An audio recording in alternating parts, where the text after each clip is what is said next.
press conference with Dave Biddle, 24/7 Sports. Hi, Ryan. The Carson Hinton situation has been a little bit of a mystery for us. Can you explain what's going on there? Is he close to maybe contributing for you guys this year? Yeah, he's going to get some reps, a couple different spots this week.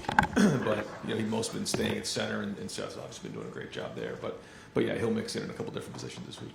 And is the plan still Donnie at left tackle? What do you plan on doing at left guard? So We're still going to work through it. I'm not going to kind of throw that out there yet. We'll see how the week works, but see how Zen comes in today, and we'll keep going through it. Far left, Joe Nugent, WCMH. How do you work through trying to find out what the new offensive line would be able to do best as you hit Penn State? Well, I mean, we're not going to all of a sudden radically change what we do. We just have to move some things around if Zen can't go, and then continue to do what we've been doing. Bill Landis, Kings of the North. Ryan, what did you identify from watching the Nebraska tape in regards to your run game and the ineffectiveness there, and what are you trying to iron out this week? Well, the biggest thing was obviously the third downs. When you go 1 for 10, you can't keep drives alive. You can't control the game, and that's how it goes. But I think it was a combination of things. I don't think we were always ID'd correctly, and Zen did get beat on a few of them there, but it wasn't just him. There were some other things that were mixed in there. But in Chip, I think we ran it double, twice as much as we threw it in the game, and so we were looking to establish the run. But when you can't convert on the third downs, the third and shorts, then you can't get drives going. You can't wear down defense. So we've got to convert on third down. Correct me if I'm wrong. Like I said, it didn't seem like there were a lot of those kind of like perimeter throws you guys would couple with the run game earlier on in the season in the Nebraska game. Is that just a game plan specific thing to Nebraska, or do you feel like you need to get back to some more of those complementary passes? Yeah. You try to game plan based on what you're getting that week, and obviously the game plan didn't work very well, so we got to obviously reconsider it. Pat Murphy, 24/7 Sports. Ryan, James Franklin kind of left it up in the air yesterday about where they'll go with quarterback. Two different guys, two different styles. How do you prepare for two different quarterbacks for a big game when you've got so much else kind of going on as well? Yeah, we'll prepare for both guys being healthy and ready to go, and they both bring different things to the table, but both are very effective in what they do. So we'll go based on what we've seen and what's on the film. But yeah, we have to know who's in the game. Given that they played both, even when Aller is healthy, does that help a little bit because you knew you had to prepare for some change up there? Yeah, I mean, regardless, we knew we were going to have to prepare for both quarterbacks. So, and both do things. They both do. They run, they throw, and they both can do things very well. So they're both talented in what they do. Just a little bit different in the way that their skill set's set up. But like you said, we knew we were going to have to prepare for both anyhow. Far right, Adam King, WBNS. So we can watch it and we can say the run game's not working, maybe go away from it. But as a coach, what's the conversation like on the headset when you're trying to establish a run game, you're trying to learn in a Nebraska game versus, hey, we've got to get away from this because it's just not working? What's that conversation like? Well, the number one goal is to move the ball down the field, and so that has to get done. But you also are looking to control the game by running the football and making sure that you're establishing the run and controlling the run and winning the rushing yards. But when you look at it on the sideline, you got to identify what's going on in the game, and if it's an adjustment that needs to be made, or somebody just didn't execute it right, you're not just going to walk away from it. I mean, we were explosive when we shot the ball down the field, but that's not always going to happen. We have to make sure that we're establishing runs, we're staying effective, and then again converting on third down, because the more at bats you have during a drive, the better you're going to be. When you're not converting on third down, you're not keeping drives alive. To go 1 for 10, I mean, that's just unacceptable. So, we're going to keep swinging at it because we got to make sure that we're doing it the right way and making sure that we're, winning the rushing yards, and especially in this game, we got to win the turnover battle. We got to win the rushing yards. Got to win the X plays, and so yeah, you got to go back to the drawing board and figure out what happened in the game, why it didn't get done, and get it fixed. Stephen Means, Cleveland.com. What went into the decision that Luke Montgomery ended up being the left guard when you moved out of the Jackson outside? Yeah, just based on practice. We have the 1s and 2s, and Luke had been practicing at left guard, for the last couple of weeks, and Austin's, spending time at right guard. So where we were in the game, we felt like Luke had more practice reps under his belt at left guard. And kind of to what Adam just asked you, obviously, yes, logically, you control the game by running the ball. Maybe this is an oversimplification, but can you control the game by just throwing the ball as well? Is that Like, listen, I mean, we all have to move the ball. So when we're throwing the ball, we're not running it. When we're running it, not throwing it. The bottom line is you got to convert on third down. So we got to do a good job on both sides of the ball in terms of execution. We got to put the players in a better position to be successful, and we got to move the football. That's the bottom line. So we can look at run, pass, this and everything. The bottom line is we got to convert on third down. We got to have a balance of running and throwing, and move the ball down the field and score touchdowns. I mean, that's what it comes down to. So. We can talk to our blue in the face about running and passing. You want to balance. You got to execute better. That's the bottom line. Spencer Holbrook, Letterman Row. Right, I know you guys only had 44 non-go-down plays. Obviously, the third downs go into that. But when you see the stat sheet, you see Emeka only have three catches in that, 4 targets. How do you get him more involved, even when your offense seems a little stagnant at times, or third downs not Right. I mean, convert on third down and keep drives going so you get more plays. Because we didn't have very many plays. So when you do the math on it, and you only have that many plays. The numbers are going to look the way they do. So, we'll always try to figure out ways to get the ball to our best players. Dan Hope, Lebanon Warriors. Ryan, you had said last week you had been spending more time with the defense. Does that change around this week? Do you spend more time with the offense? Yes. And you had said with Zen that we'll see how he works through this week. Have you gotten a diagnosis on him? Is there a chance he could play this week? We'll look at it again today and see where he's at. I think there is a chance, but we'll look at it today and get an update for you later in the week. Tony Irvin, Buckeye Huddle. So if Zed can't go, is he then your starter at left tackle? If he could go, he would be, yeah. And how much of that is trying to come up with the most seamless move rather than maybe the most painful, but perhaps the more, I don't know if it would be better now, obviously, trying to put the best lineup out there. Yeah, you got to put the best lineup out there and have enough, to not only just win this game, but be able to play the rest of the season. So you got to think of a short-term plan, and then you got to come up with a long-term plan. So, we'll do everything we can to win this game, and that's where the focus is right now. Don Taveri, WBNS. What's the mood of your club coming in this week, though? What an unbelievable opportunity right here. I mean, this is a chance to go to Indianapolis is on the line, and our guys are excited about playing in this game. I think the defense got a lot of confidence coming off of last week, the way that they played, and creating TFLs and winning the game in the fourth quarter. I thought they were flying around, and so if we can get the offense playing the way it has in the past, combined with the way we played on defense this past week, then that's what we're looking for in this game. But How about your quarterback after the game? He said that he's been waiting his whole life to play in that stadium, play in this game. He's got a chip on his shoulder. What do you expect out of him?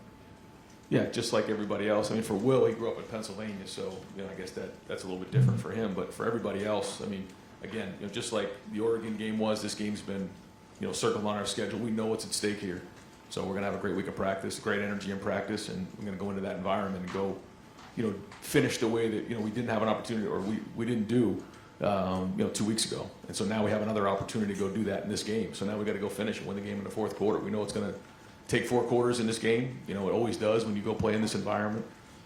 It's a very difficult environment to play in, but we've been in this situation before. Our guys have been in this situation before. So now it's go time to we'll go win this game and get a top 5 victory. And that's what the guys are focused on right now. The coaching staff, everybody in the building is to focus on winning this game right here. Austin Ward, podcast. You mentioned the tackles for loss and finishing the game in the fourth quarter on defense. After that 2-week stretch, how different was Saturday for the defense? What was the evaluation overall there? I thought we played with more precision. I think we got lined up faster. I thought we played with better pad level. I thought we played faster.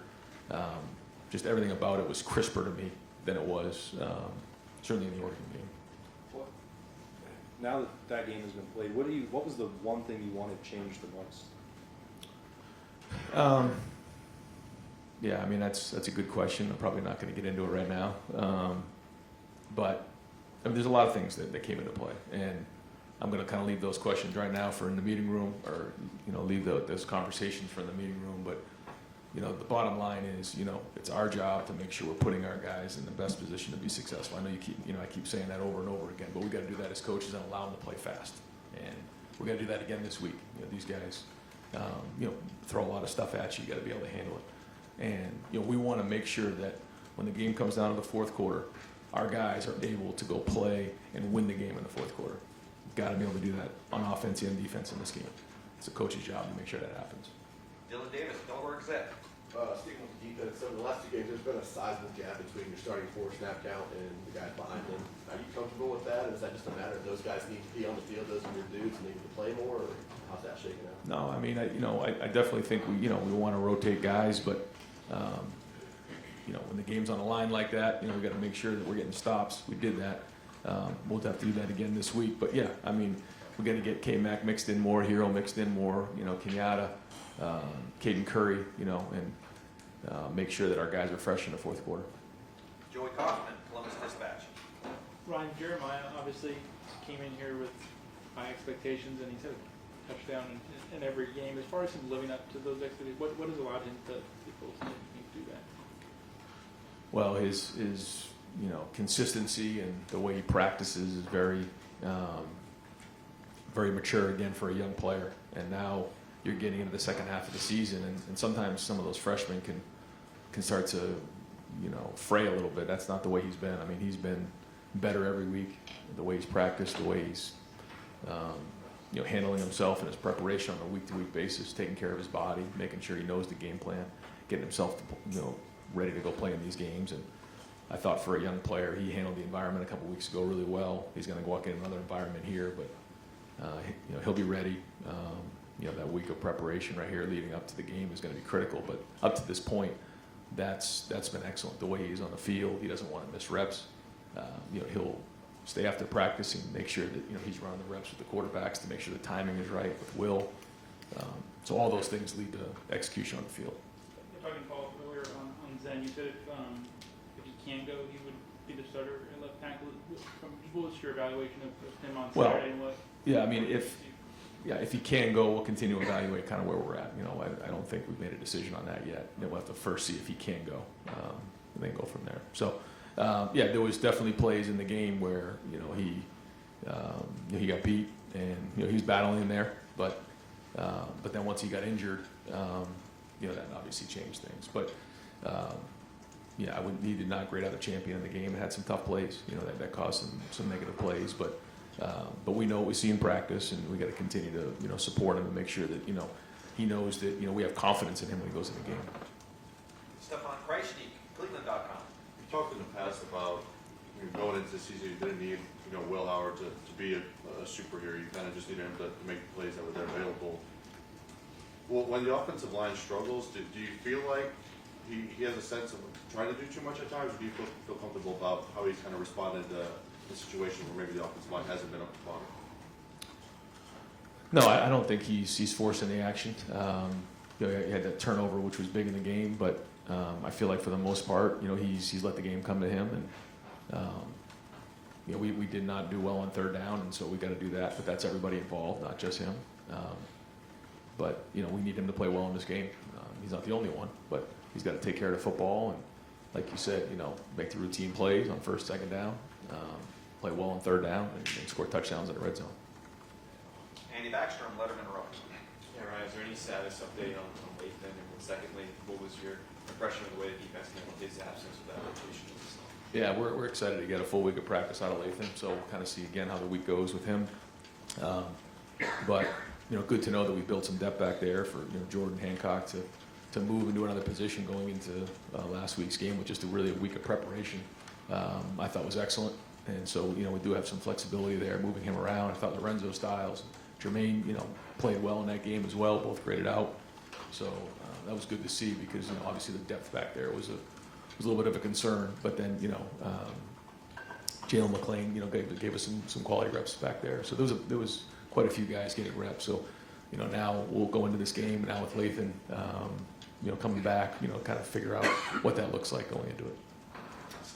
Cameron T. Robinson, The Athletic.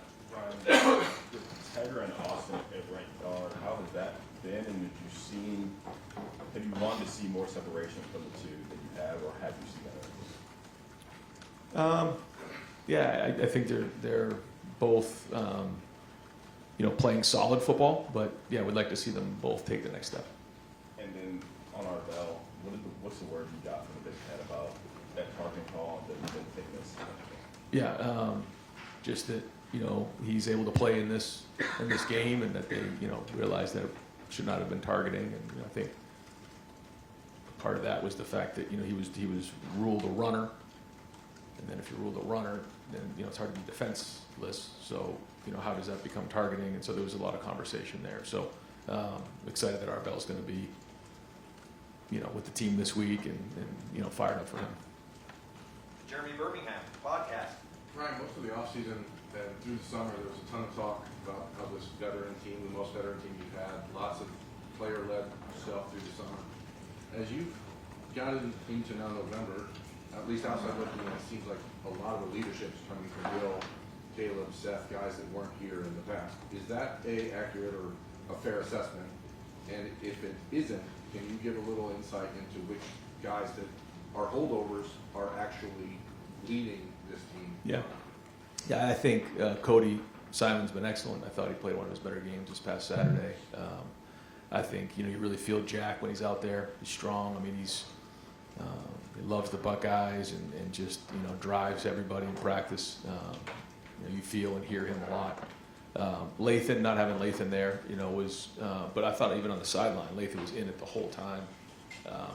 So it was good to see him support his team. He's a vocal leader for us there. On offense, like you said, I think Will's really done a good job of that. I think, Mecca as a wide receiver, is a great leader. And I think Seth has really taken on the responsibility of the guys up front. But, when you go 1 for 10 on third down, execution fuels emotion. And, when you're not converting on third downs, it's hard to get your rhythm going. So I think, the guys were a little bit frustrated on Saturday. So we've got to do a better job executing and converting. If I can just spin off of something totally different. As an offensive play caller, when you're looking at your offensive alignment and you see defensive ends and like line stuff, how does that change the way you would attack a defense? Well, yeah, I think every defense has its own, approach to start with, and sometimes it's outside, playing defense where you're kind of forcing everything inside, or it's an inside playing defense that's kind of forcing things outside, and just depending on how that coverage is set up, how the front is set up, it has a different philosophy. Bill Rabinowitz, Columbus Dispatch.